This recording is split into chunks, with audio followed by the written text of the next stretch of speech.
Right. Hi, everyone. I'm Lindsay O'Brien. I'm head of marketing and operations at Predictiv.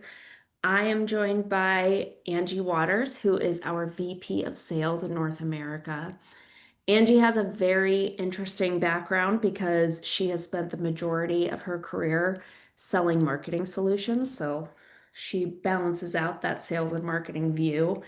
Angie, how long have you been in sales and how much of that has been selling to marketers? All of it. So about just over 20 years selling to B2B marketers. So entirely been focused on the B2B marketing services space. Cool. So, Angie, I know you know this, but just in case anyone who is joining us today is unfamiliar, this year we surveyed 100 B2B marketing leaders, senior manager level and above, to understand the challenges and what's working in revenue activation. I'll send that out as a follow-up in case you haven't caught it, but what was different is we didn't just send out a questionnaire and we actually used a mixed method approach, which means that we combined quantitative data, those data points that you typically get from a survey, and mixed it with qualitative interviews so we could get more of the why behind the what.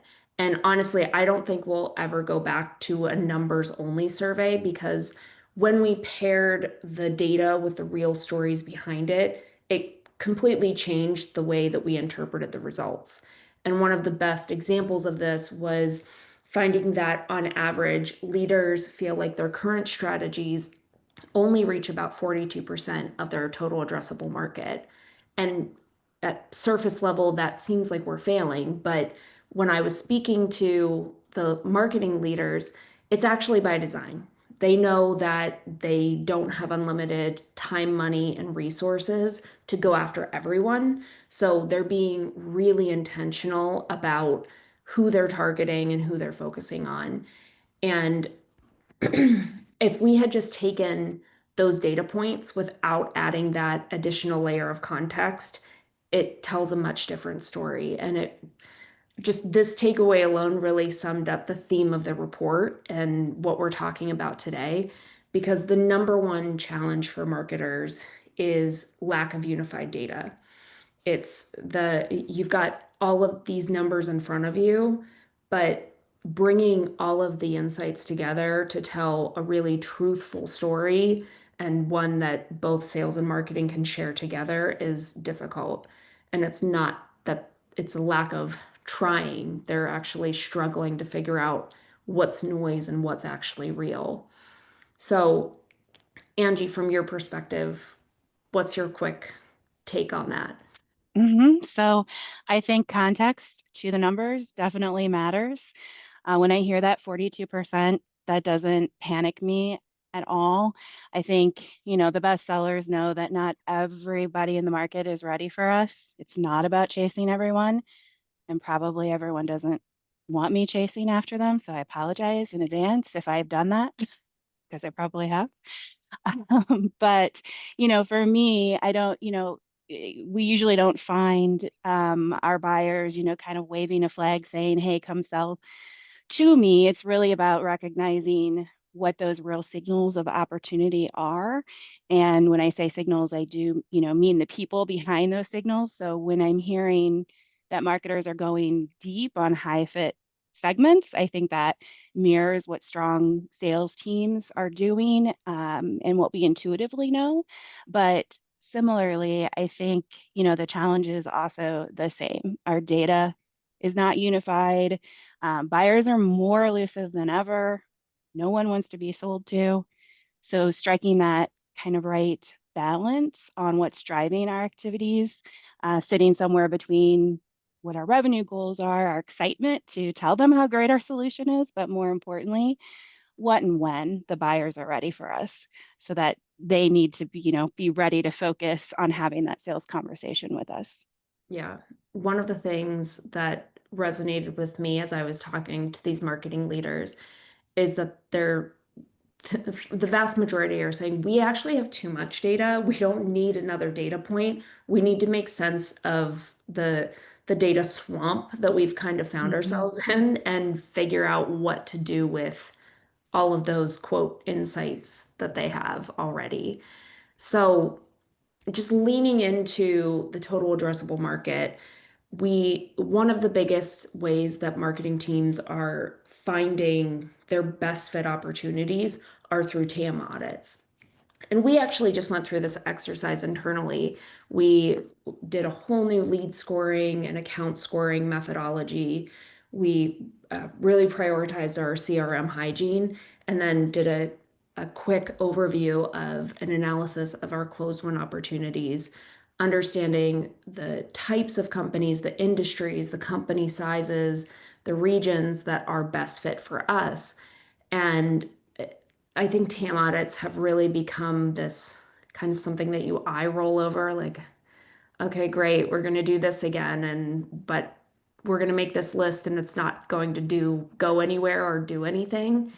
And but something that I found really interesting was that 93% of marketers who said that TAM audits made any positive impact on revenue growth performed them at least once a year. But even more striking to me was that the subset that said TAM audits have a significant impact on revenue growth actually do them quarterly. And I know there's so much work, but I think that really speaks to the discipline pays off in the long run. So for you, Angie, now that it's very clear teams aren't trying to reach 100% of their TAM, they're not trying to spread themselves too thin. They're actually trying to go really deep on those that make the most sense for them, that are going to show Mhm. the most impact. From your side of the table, what are some of the signs that teams are chasing too wide instead of going deep? Yeah, so that really also resonates with me. We're constantly looking at our pipeline and who we're going after, and it's a regular audit, like all of the time, right? So um, that's I think that's going to change. People are not stagnant. Businesses move, decisions stop and start. So I think it starts to feel when it's too wide, when you just can't get the coverage, you can't get across to all of the accounts, you can't get in touch with all of the people. The meetings start to lag, conversations are shallow. People might be curious, but they're not committed because they're not really in the sales window yet. So the pipeline can look really full, and then we're spending a lot of time chasing pipeline opportunities, but it's not healthy revenue that's ready for conversion. So it does feel different when we're going deeper into the right segments that are both fit and they're ready to have the sales conversation. I think that's when, everything sharpens, and it's not necessarily just about the account lighting up, but who are the actual buyers, who are the leads that want that engagement and are starting to show that they are active with the people who they are making those decisions with. The conversations change, they're more relevant to less about like why, but how. Hmm. Yeah. And one thing about TAM audits is that they don't just cover accounts, they also cover the buyer committees within those accounts, which is so important today too, because there are these Mhm. slower sales cycles because there are more people involved. Is I think you have a fun story about, I mean, not I a do. fun story for you, but in the past you were telling me that this has really impacted you. Yeah, it's not the best story. It turned well at the end, but so I had a deal where everything looked perfect. So the solution fit their need, the timing and the momentum was strong. The champions were all in. There were multiple influencers and decision makers that I was talking to who believed that they had the budget with the authority to approve it. But when the CFO got looped in to sign the order, like at the very 11th hour of things, the CFO was just disengaged. Every dollar was under scrutiny and it caused a deal stall. So, and it wasn't even just stalling me, it was stalling the team also who had wanted to move this program forward. So there was a visibility gap there. And I know as a seller, if I look at that with a critical sales eye, I could take some ownership of that too. But I think there are tools and things that we could leverage between our shared goals to kind of activate across the buying committee. Yeah. I have no experience ever having to fight for marketing budget, so Right. um, no, I think that really illustrates what a lot of teams are feeling, and that marketers need to be very close to their financial counterparts as well, because it sounds like they were also surprised by that outcome as well. But Yeah, I think, oh, I was just going to add yeah, there. I think part of it too is that's where when we're having check-ins like this between sales and marketing, where we can uh, look for those engagement patterns, but also share with you on the marketing team that this was an account who is in an active sales motion so that we can work together on those goals to tailor the marketing strategy. Of course, I know you need budget to be able to influence across the buyer committee, but it's really important because it's not necessarily that I needed the CFO to say download a piece of content and I'm getting the contact information, but to know that they were touched or engaged and mhm. recently about our brand. Or even had just something to give to them, a piece of Yeah. enablement. Yeah. So after those TAM audits, you've got your nice long list of everyone who could be a potential fit, and that's a great starting point. But with these teams who are really trying to hone in on the accounts and the audiences or who are going to make the most impact for them, this is where they really need to get into that ruthless prioritization phase, because as we've seen, if everything is important, nothing is important. And but I also think this prioritization phase is where teams struggle the most, because you see this list and it might include some of those really top strategic accounts that the C level wants to see closed, Hmm. but those don't always match up with who's ready to buy or who's closer to that buying decision. And what we saw in the data is that 9 in 10 marketers are really worried about misprioritizing, because the number one issue is missing revenue targets. And I can see that being a pain point on the sales side too, but also having lower pipeline quality in general.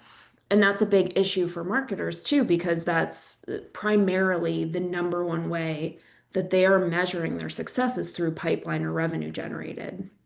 But not to be all doom and gloom on that side, there is a way that marketers are trying to fix this and trying to make this a little bit less pressure on both sides. And that's through sales and marketing alignment, which I know is, the B2B version of asking for world peace here. But actually, 3 and 4 teams are prioritizing that collaboration with sales to make sure that the data tells the whole story. So what we were talking about, the mixed method survey of the qualitative and quantitative insights, that's what they're really going for. And I heard it over and over again in the interviews that when I was speaking to leaders, because it's not just about the data, it's about that shared context.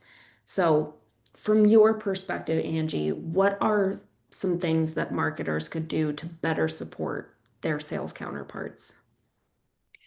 Yeah, so I think it's just that collaboration, right? Having synchronized intention in what we're doing, who we're going after, understanding that, marketing, you're building, these beautiful campaigns that you have in motion, but also bringing us in a little bit earlier on what those shared metrics might be.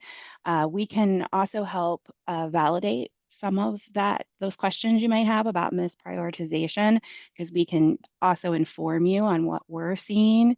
So, salespeople are naturally curious. It's our job to validate. So, once, campaigns are in motion, we can have regular check-ins to make sure that we're aligning on shared truths between the engagement that you're seeing in the campaigns versus how those leads are interacting with us in the conversations that we're having. So I think it starts to feel less like a handoff and more like a collaboration that we're in it together.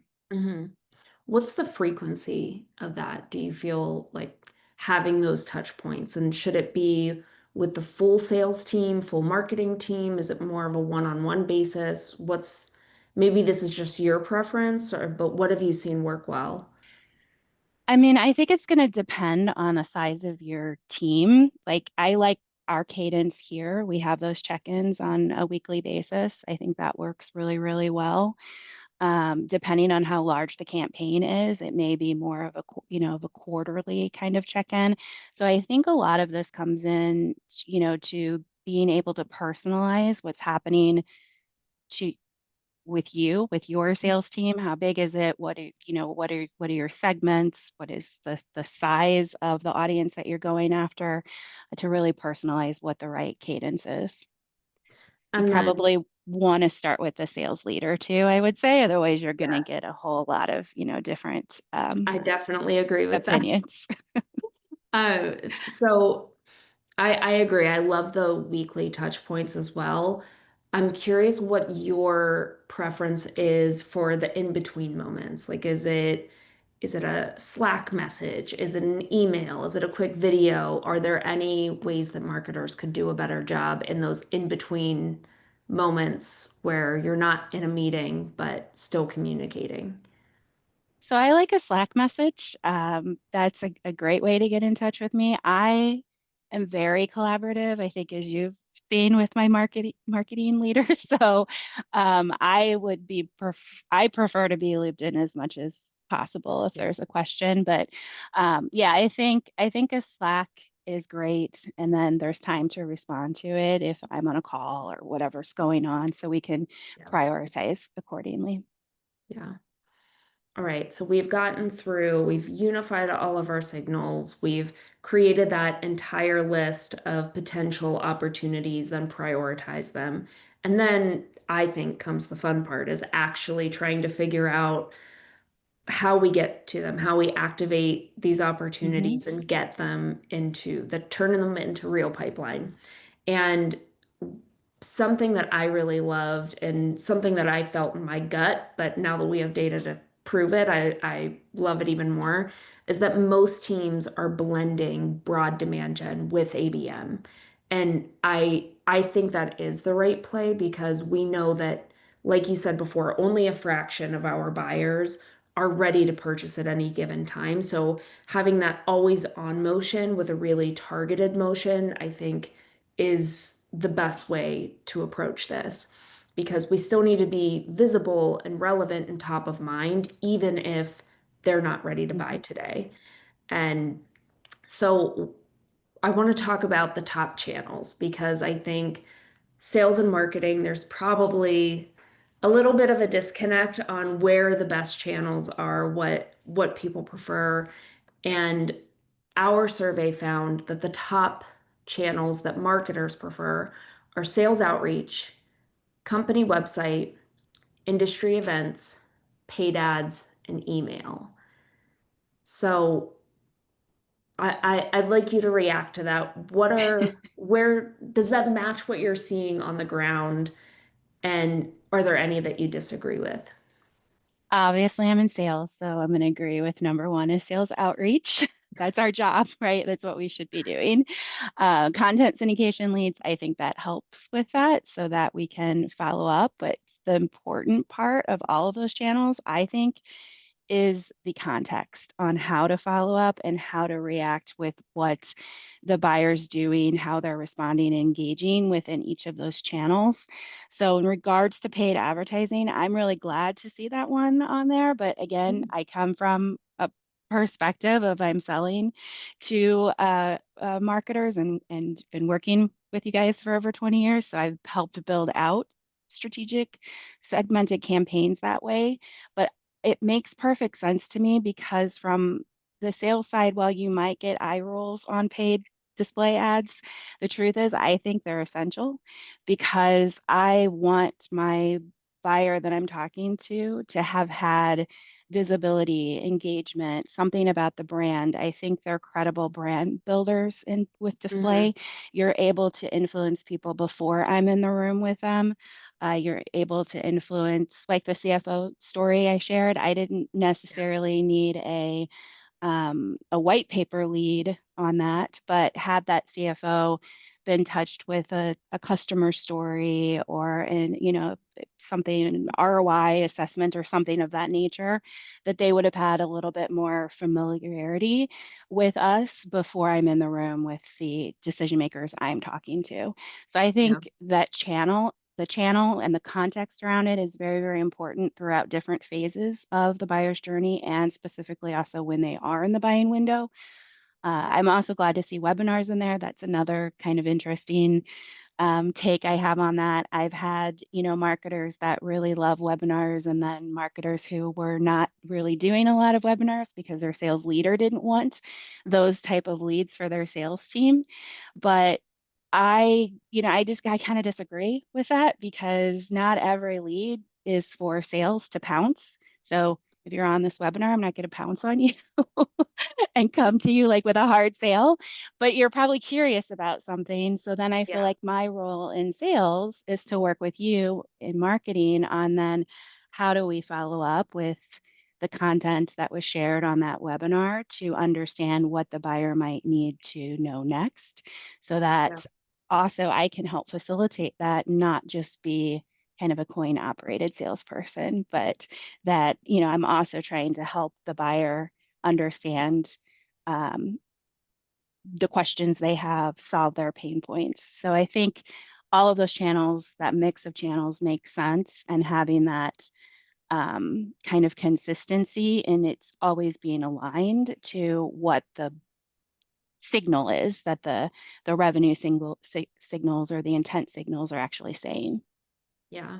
And I think another piece layered in with that context is by the time they get to you, like especially if they're filling out that get a demo form, they've done their research. Hmm. So your job really is to meet them where they are. You at that point you're likely on a short list. So if you haven't done all of the things leading up to it, you probably haven't even made the short list. Yeah, that's where the website comes in to be so Yeah, important too. If you don't have enough content there, not enough education, then that can kind of cut you off from even being on the short list if they right. can't research. Yeah. So I love it. Not all activity is created equal, and I think that brings us back to it's not about having more data. It's about having that the data with the context and being able to see the story that's actually being told, not just the one you're making up in your own head or with the millions of dashboards that you have that have all different takeaways from them. So I'd love to wrap it up with you. I know we're getting close to time. If to me, if there's one message to take away into Q4 and beyond, it's that pipeline and revenue activation doesn't come from doing more. It comes from knowing what matters most and focusing there. So before before we end here, what's one piece of advice you would give to revenue teams? Yeah, yeah, I think it's, build from shared truth, find clarity in what that intentional alignment looks like so that you can define your reality really on how you're executing and connecting with buyers. I kind of think that's where you're going to find your revenue and uncover, revenue that's probably hidden from you. And as I like to say, all the stars align when we can do that. Awesome. Yeah. Well, thank you so much for joining me. I love this. I love our one-on-ones. So this was just even more fun to share a one-on-one with everyone else. If any of this resonated with anyone here today, we'd love to talk to you. If you need any help or if you just want to talk something through that, made a lot of sense to you or maybe didn't make a lot of sense. And Angie and I are here.